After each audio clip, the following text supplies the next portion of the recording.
So what we're doing right now is, before I even start on the cottage garden, I'm going to work on our focal point. So you always want to have something in the back of your garden, and it doesn't have to be flowers, obviously. Usually it can be just like a little fence line, anything. But the whole point for that is, you don't want to just have a bunch of flowers out here. You want to have somewhere, when you look at your garden, your eyes have a place to go and rest, and it just makes everything flow so much nicer. So I'm just using this old antique, what is that, Gabe? Like a, I don't even know what that is.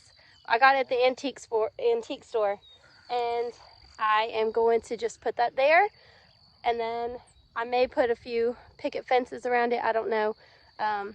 This is kind of my thought process here. I make it up as I go along. I don't plan it out ahead of time. Maybe that's a better idea to do that. I never do it, but it's just kind of up to you guys. But we're going to start with this right here, and I'm going to get some of my flowers and just kind of start putting them where I think everything would look nice, and just kind of get an idea of what I'm wanting to do here. Now you can see I have placed plants just to kind of get an idea of what I am working with. You always want to put, like, you want to read your plants if you're not sure the height they're going to reach, because oftentimes I'll see people, they'll put a really tall plant, well, it's small, in front of a shrub or a ground covering, and then once that plant grows up, it hides the ground covering or the shrub. You always want to put your highest plants in the back, and these roses right now look a lot smaller than the clematis, but they're actually climbing roses.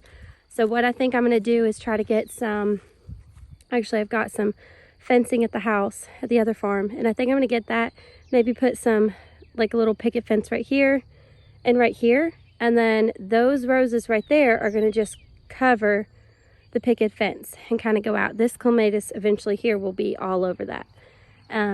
This right here is just beautiful. I love clematis, but I got the large ones this time, and I just think they are showstoppers. I was walking through the store, and this lady like walked up to it and grabbed it and was like, "What a beautiful face." But it's so pretty. Right now I just started with these, and I'm going to bring my flowers all the way out here and all the way out here. But you've got to start somewhere. And honestly, it gets really expensive if you're not going to be growing them from seed. I am growing a lot from seed, but I wanted to get some just for the sake of showing you guys. And it does get expensive when you just go out and buy your plants. So this is a really good layout, because if you want to start small one year, just start small, like get a few focal flowers. Like my focal flowers will be my clematis and my climbing roses. And then I just put a few flowers there and a few flowers there. And then next year you can come in and you can add on a whole nother patch here and a whole nother patch there. You can add on to the garden. There's so many ways you can go about doing this without just splurging and getting going full blown into a huge cottage garden the first year. So you can just kind of build it as it goes. Another thing I'm going to do is I'm going to rock this right here. You can see I've got a little bird bath that I'm playing around with the idea of putting there. I don't know. We will see. But I would like to have something here, whether it be a bird bath or a table for us to eat, or just some seats. And I would like the garden to go this way, and eventually, I'll branch it out more and more as we go along. But this is the start of a cottage garden for me. And starting small is nice, because then you can kind of see how the flowers do the first year, and then just build up from that. Or you can wait until there are flower sales. You can grow the flowers yourselves. It doesn't matter. It's just really nice to go ahead and get started on that. So I'm going to show you some of the flowers we've got here. We've got foxgloves, and I love the foxgloves. They are just absolutely stunners. I've got some really pretty, I don't know how to pronounce this word, diathensis? I don't even know. I'm not even going to try. We've got some pretty foxgloves over here. We've got phlox. I love phlox. They smell delicious. The roses, I just think climbing roses, you get more bang for your buck, because when they climb, they get bigger. And so one plant can look like several, because it's giving off so many flowers. The clematis, oh my goodness, I love clematis. I think they are stunning. And then I got these little ground covers here. These little guys are called the blizzard sandworts, and I love them because They are more of a shade-loving plant, but I'll tell you a little trick. That little guy is going to be tucked under because it's a ground cover. It's going to be tucked in between my roses and my clematis. So it's going to feel like it's in shade most of the time because it's going to be shaded by the bigger plants. You do not have to always put shade-loving plants in a shaded area, as in like a full shaded area. You can shade them yourself by planting them under large plants, and a lot of times I have really good luck doing that. Look at this guy. He's already found my salvia.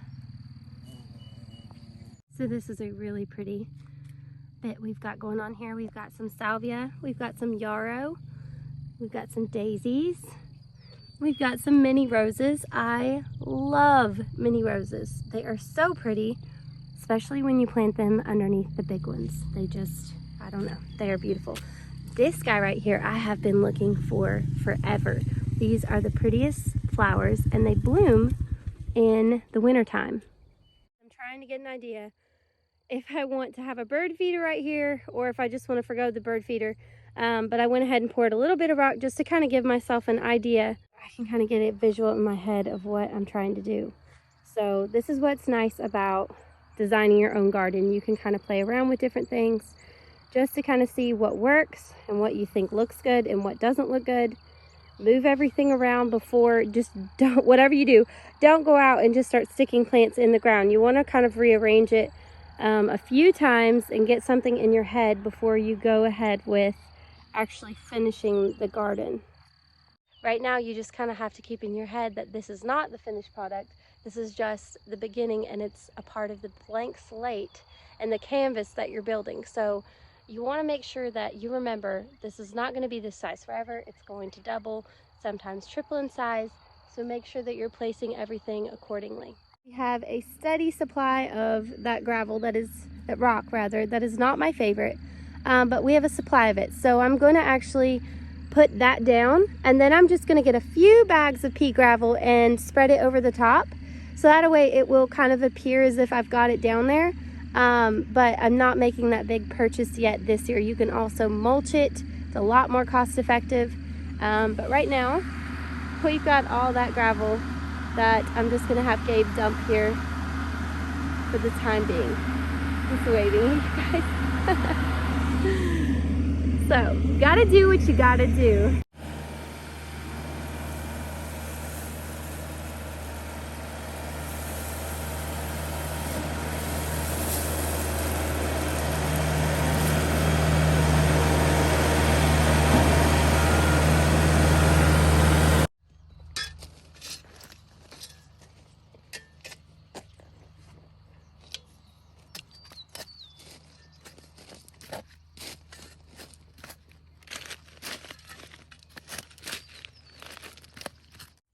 Got my hole dug. I'm not digging holes on anything else yet. I'm building everything around this focal point. So I know that I want my clematis there. So I'm going to go ahead, put my clematis in the ground. I've got some bricks and different things that I'm going to bring over from my other farm. And I'm thinking of building something here just to kind of, put a barrier between the rock and the flowers. So this is kind of my thought process. When I'm building a cottage garden, I start with one area, I start building it, and then I work from that one area out around it. So I did put the bird feeder. I don't know if I'm going to keep it there. I may end up putting a table here. We'll see. I may put the bird feeder in the corner. I don't know. We will see. We'll see as we go along. But for right now, I'm going to add some compost to this. I didn't add any of the manure or compost over on this area because we're not tilling a large area. So instead, I'm going to just add some to this hole, and then I'll drop my clematis in the hole.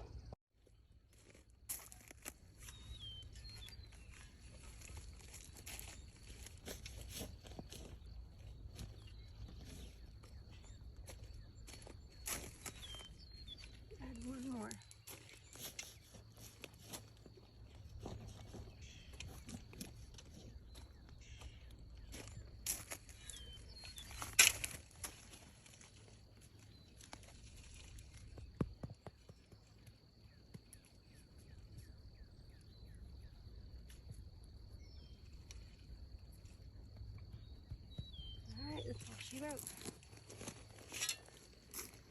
All right, so I've got my rose in the ground.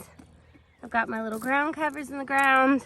This guy's in the ground, my clematis, another ground cover, another rose. And so now I'm just gonna kind of mess with the flowers on the sides to see how do I want to arrange them.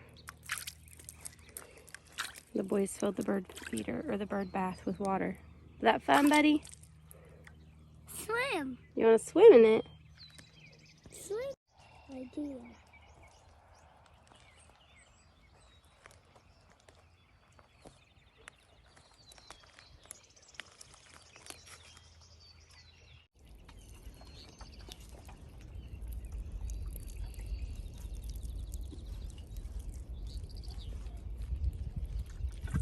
All right, so since I've got my main centerpieces here in the ground, everything else is going to be built around those. My only problem is I'm very indecisive. I can't decide where I want my flowers to be placed. So I'm just going to go ahead and dig some holes. And I'm going to put my flowers in those holes and just kind of mess around with it and see where do I want to permanently put these flowers. I am really bad about just trying to decide where I want everything to go. And several of my gardens before, I'll plant flowers and then next year I'll be like, you know what, I want to move them. So I'll just dig them up in the spring when you can do that while they're still dormant and move them around. But right now I really want to be able to do it on the first try this go around. So, Mama. yes, baby. I said hello to Mr. B and you said hello back. You said hello to Mr. B? Yes, he said hello back. That is so cool. Did he have a good morning? He did. He go to sleep. He went to sleep. And then what happened? So I can help you, Mama. You can help me. Oh no. Yeah, we need water. You need to go get some? Yeah, we need water in the bird feeder. I'll go get some. Oh, hold on. I'm sorry. It's okay. Hey!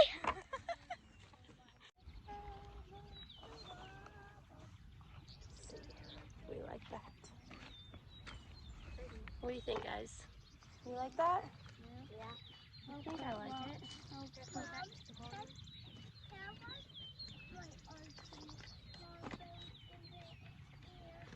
And this is going to be a lot lower in the ground, so maybe something like that. To be royal, I was made to be free. All right, I think I like that right there. Back to the garden.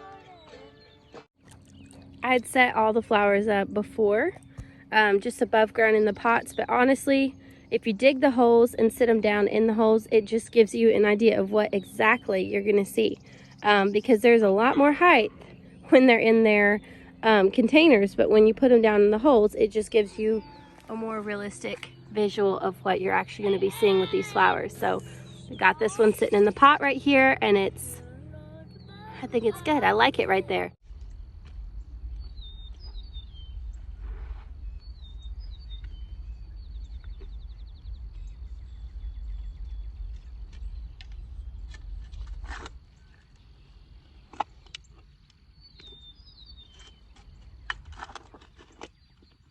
Take it out just a little bit more.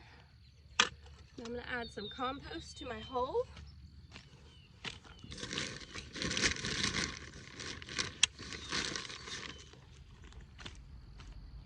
Add just a little bit of compost and mix that up.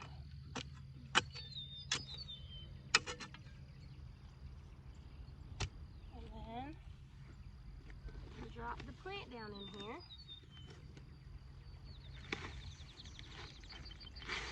It's hard, but if you can, try not to disturb the root system when you're planting stuff. One rose bush that I planted, it came out of the pot perfectly, and I stuck it down in the ground. This one right here, it kind of broke in half whenever I took it out of the pot. I wasn't being careful, and yesterday that plant started going into shock because the heat got to it. It wasn't as strong because the roots had been disturbed. So it's always best, if you can, to not disturb the root system on the bottom of your plant. If you can just gently take them out. I need to try to be a little bit more careful with that. I get impatient and I just want to stick everything in the ground, but always better to do that. All right, I'm gonna get me some more compost and fill this hole.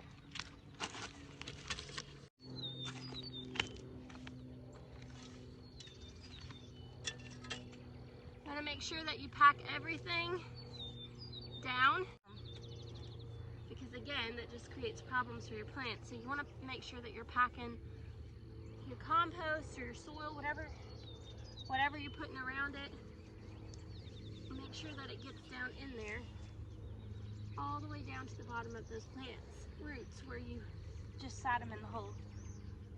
I'm gonna get some more, and then I'm gonna cover it with the soil I have here.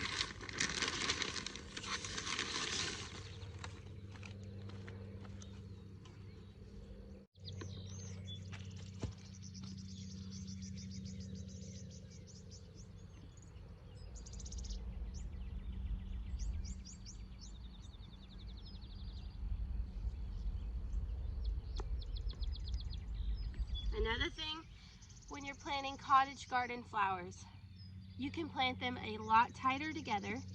That's not only going to help you with the weeds, it's going to give you a really, it's a beautiful visual when they're all just kind of smashed there together. You've got all these different flowers. However, you do have to keep in mind, these plants are going to grow. So when I say smash them together, I'm growing them closer than the recommended proximity, but I'm also not like smashing them right now because they are going to grow. So if it says the flowers, or if it says the roses need a foot or two, I'm still planting them pretty close compared to what it says. Let's see here. So these are going to grow out 3 feet. So you can see I've planted them about a foot, maybe a foot and a half apart. They're pretty close. Which these are climbing, so they're going to go up, but still I want these to kind of grow in together so that everything is going to be just, it's going to be beautiful. It's really pretty when you do it this way. This right here is a blueberry bush that I had at my other house, so I brought that over. This is gonna, it's a miniature, so it's gonna bush out, you know, a little bit here. So all of this is gonna fill in, and it's gonna just kind of flow together. So this is another thing I wanted to show you that I think just makes your garden pop more. You can see here we have pink, another shade of pinkish purple. And I had this placed there because I thought I was going to do it, but then I'm like, you know what? I want my garden to pop a little bit more. So over here, beside my pink roses, I've got blue. And then on the other side, I've got purple. If you just kind of mix the colors up a little bit, it just makes the garden pop so much better, rather than putting the same colors beside each other or the same shades. This is the beautiful one. Is that the beautiful one? Yes. I just think it makes your garden pop a whole lot more. All right, so I wanted to point something out really quick. You can see I'm digging the holes. Since I'm not doing seed here, I ended up not covering the entire thing with compost. Instead, I'm just digging the holes and composting the holes. That being said, my ground here is not fantastic. You can see it is filled with rocks. Has nothing to do with those ones. This ground here is just filled with rocks. I'm not joking about Rocky Top. But what I do is I will dig this out and then I fill it with compost. When you give it organic matter, no matter how bad this is, when you dig down deeper into the ground and then you add your compost, that's going to break up the ground around it and just make it a lot more healthier for your plants. The organic matter is going to break the ground around it up. It's going to drain better. If you're planting things like lavender, you're going to actually want to add rocks to the bottom of this because you can see right here, this is just more like a clay, and things like lavender are not going to do well with this because it's not going to drain well.